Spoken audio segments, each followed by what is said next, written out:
Well, I mean, arrested and I was incarcerated right away, and they held me at Mm, the county jail. They tried me for the death penalty. mm. And it was Oh, about a really? year and a half later that I was convicted of second degree murder, and they gave me a 15-year to life sentence.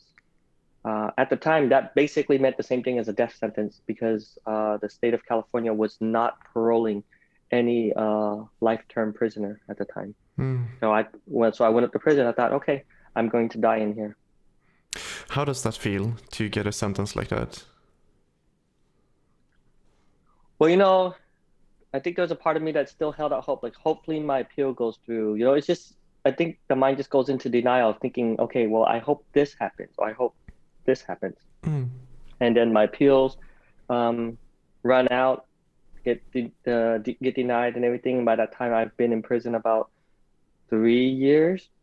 And I just, okay, well, I guess I'm going to just die in here. I'm just going to live life the way I want. So I would say like even during that time, my my sense of um, where I was in life, like, okay, this is where I'm meant to be, and I'm just going to live my life. So Mm. I just do whatever I want to do, and I don't have to follow these rules. And what are they going to do? I mean, I'm already sentenced to life. I'm going to die in here, so I can do whatever I want. Right, exactly. But despite those feelings in the beginning, I mean, you're obviously standing here right now, and Yeah. so at some point during that sentence, you Hmm. decided, or you did a bunch of small decisions that Hmm. led up to something better, a better style of life. Um, Yeah. So it was like in the 10th or 12th year of my sentence, when one thing that I've always been since a little boy is always a bookworm. I've always loved to read, hmm, and in prison, that is what helped me escape. And then around like I said, the 10th or 12th year, my niece was born, and I see a little picture of her, and she looked exactly like my younger brother. It's my brother's daughter, but it just looked like a young baby female version of my brother, and it just took me back to our childhood. And I was thinking to myself, like, how did I get here? Like, what happened to my life? Um, at that time, I was what, 30? I'm not sure, around 35 or something. And I was reflecting, wait, my father passed away when he was 38, 39, and look at the legacy he left behind. Look at how many people's lives he helped. And I contrasted that with my own um, path of like death and destruction and how many people I had hurt. Um, so, being the bookworm, I was always reading different books and I was fascinated with a lot of business books. But somehow, because of these business books and personal development, it leads me into books upon the saints.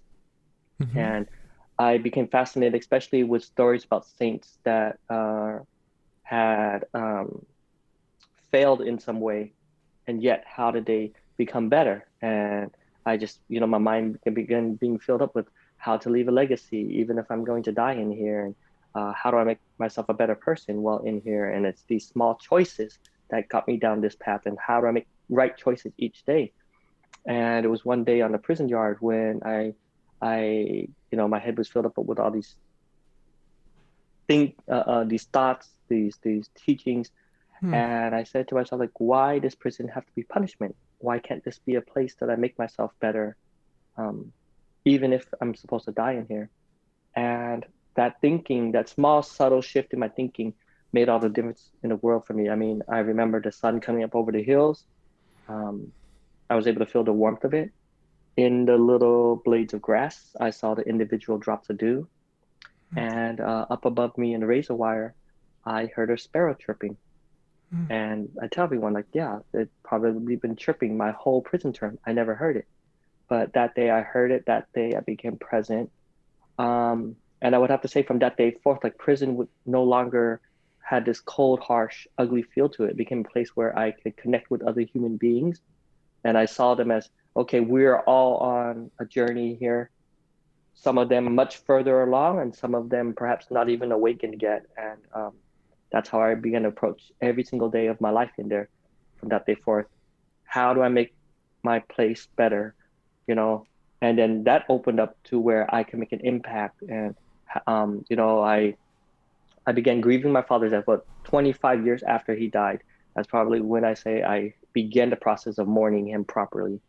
And then in understanding that, I also saw other men around me suffering from their own grief and loss of some form or another, whether it's um, losing a loved one, or whether it's being divorced or being left by a loved one, seeing their kids grow up, losing their, basically growing old in prison, and seeing, so there was so much grief and loss going around. And I put together a syllabus and a submitted it to a psychologist on the prison yard. He loved it, and we created the first grief and loss group at that prison.